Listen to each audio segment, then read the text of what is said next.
You know that specific feeling when you walk into a party just as the music cuts out and the lights turn on? That sudden, uncomfortable silence where you realize the fun is over? That is exactly what the Las Vegas luxury housing market feels like right now.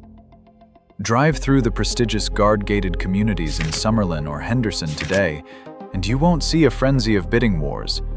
You won't see moving trucks lining up to unload Italian marble furniture.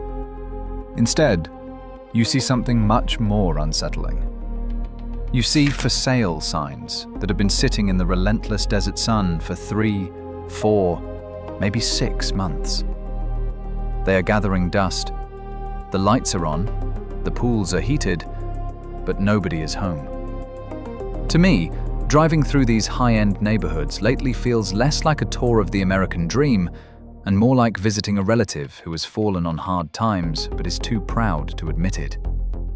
It's eerie.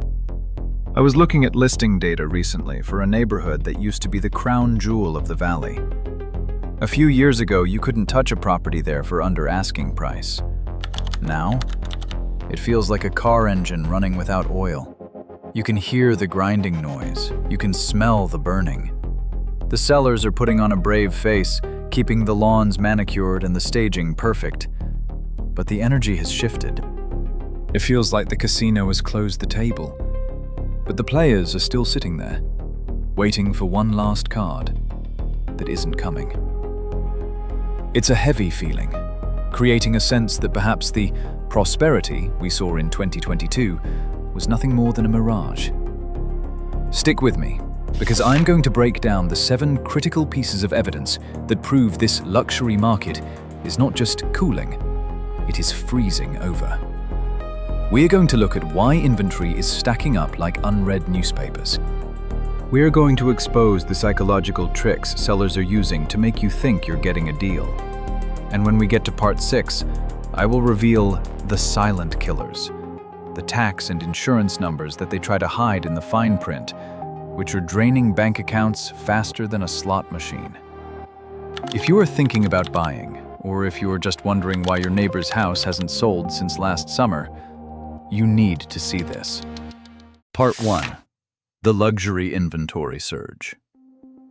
Let's start with the most obvious red flag, the one that no amount of real estate agent optimism can hide: the inventory surge. If you listen to the mainstream headlines, they might tell you things are stabilizing. But dig into the raw data and a different story emerges.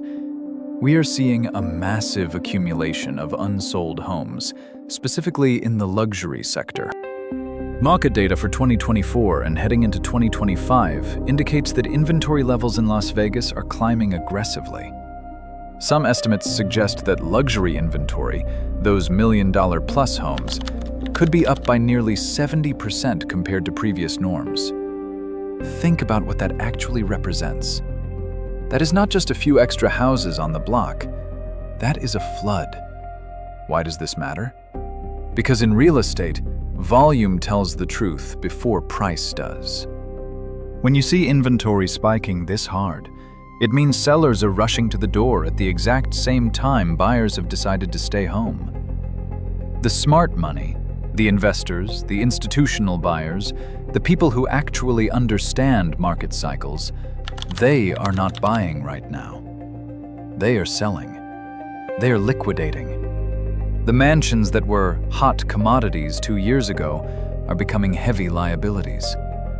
These sellers are realizing that holding on to a non-performing asset that costs thousands a month in upkeep is a bad business move. So, you have this backlog of inventory sitting there, rotting on the MLS. And the scary part? The longer a house sits, the more it creates a stigma. Buyers start to ask, what's wrong with it? But the truth is, there is nothing wrong with the house. There is something wrong with the market. The demand has evaporated, and we are left with a surplus of luxury homes that simply have no one to live in them. Part 2. The fake discount psychology. Now, if the inventory pile-up wasn't enough to make you nervous, let's talk about the psychological warfare currently being waged on buyers. I call this the fake discount trap. We all love a bargain. It's human nature. When you walk into a store and see a shirt marked down from $100 to $50, your brain releases a little hit of dopamine. You feel like you won. Well, real estate agents know this, and right now in Vegas, they are weaponizing that psychology against you. Here is what is happening on the ground. You will see a luxury property hit the market with a staggering price tag, let's say $2.8 million. It's a beautiful home, sure, but is it worth nearly $3 million? Probably not. But the number sits there, burning into your mind. That is the anchor. Then, a month goes by. Silence. Another month. Still nothing. Suddenly, you get a notification. Price drop. The listing is slashed to $2.1 million. On paper, it looks incredible. You think, my God, I just saved $700,000 instantly. But did you? Or did you just pay $2.1 million for a house that was only ever worth $1.8 million? This is a classic retail trick applied to high-stakes assets. That initial $2.8 million price tag was never real. It was a fantasy number designed to make the actual overpriced number look like a steal. In the industry, we are seeing this anchoring strategy everywhere. Sellers are desperate to offload these liabilities, but they are terrified of admitting the real market value. So they play this game of high-low. But here is the common sense take. If a house was truly worth $2.8 million in a functioning market, it wouldn't need a 25% price cut to sell. Quality assets don't go on clearance sales unless the store is going out of business. Part 3. The Investor Struggle. Airbnb Challenges. To understand why this crash feels different, you have to look at who actually owns Las Vegas.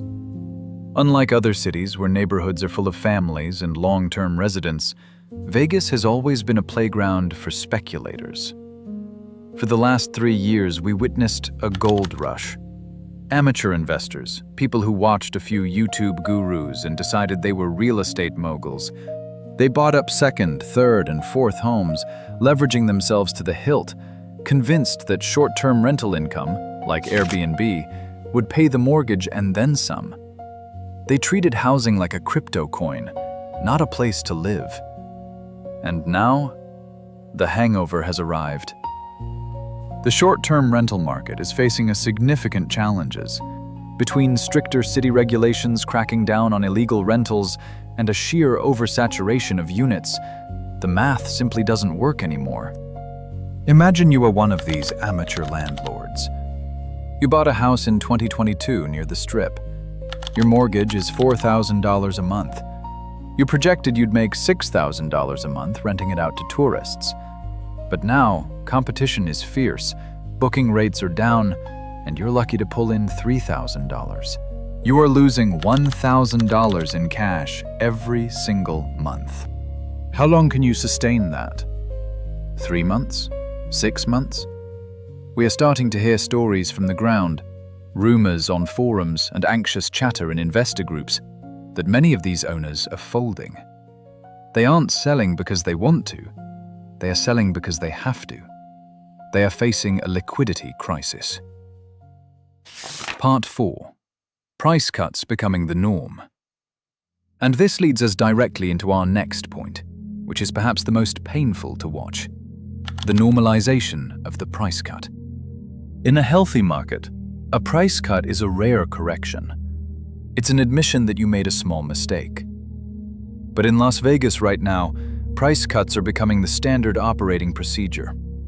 We are seeing a wave of panic selling disguised as market adjustments. When you see multiple homes on the same street slashing prices by $50,000 or $100,000 in the same week, that is not a technical adjustment. That is fear. That is a race to the bottom. Sellers are looking at their neighbors and realizing, If I don't sell now, I might be stuck with this asset for another year. It creates a domino effect. One neighbor cuts the price, so the next neighbor has to cut theirs deeper to compete. It's brutal. I've seen listings where the price history looks like a staircase going down into a basement.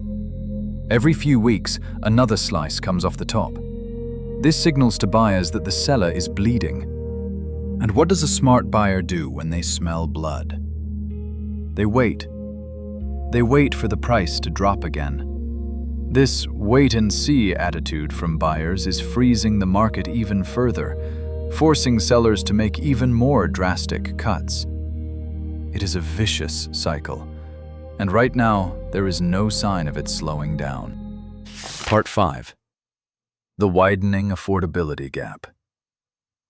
But let's step away from the millionaires and the panic sellers for a moment and talk about the real tragedy happening in this city. The destruction of the Vegas dream for the average worker. The widening gap between the Vegas price and the Vegas wage is not just a statistic.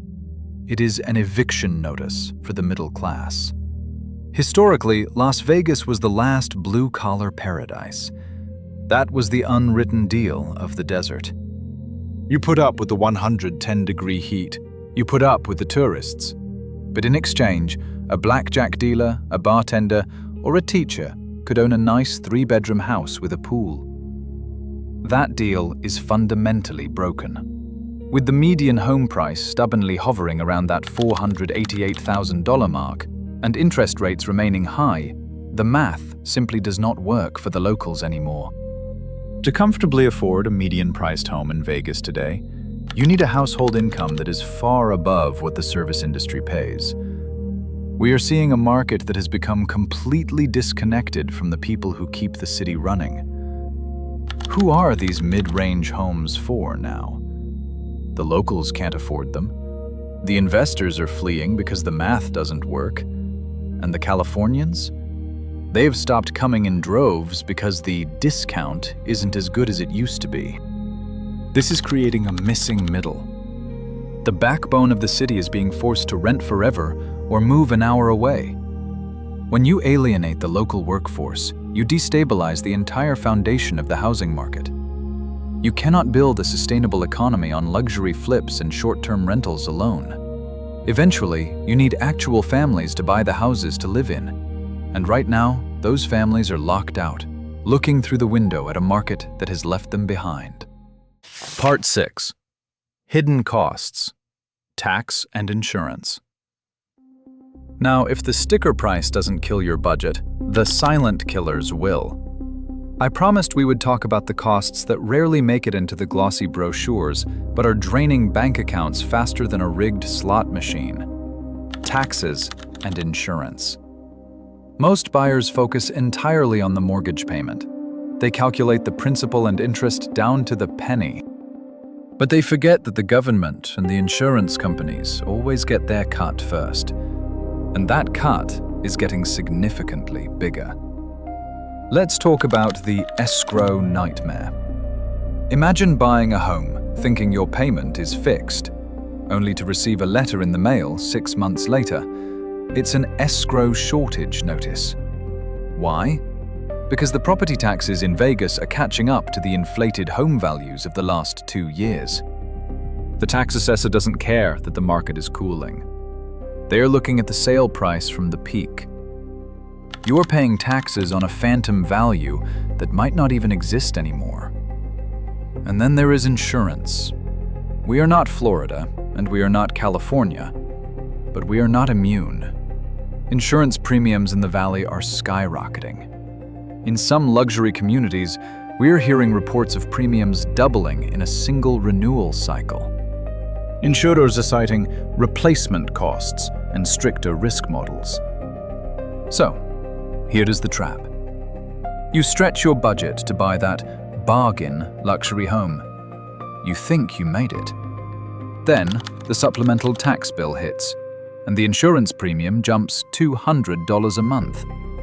Suddenly, you aren't just house poor, you are underwater on your monthly cash flow. These are the costs that turn a stretch into a snap. They are the reason why so many people who bought at the peak are now quietly drowning, even if they can technically make the mortgage payment. Part 7.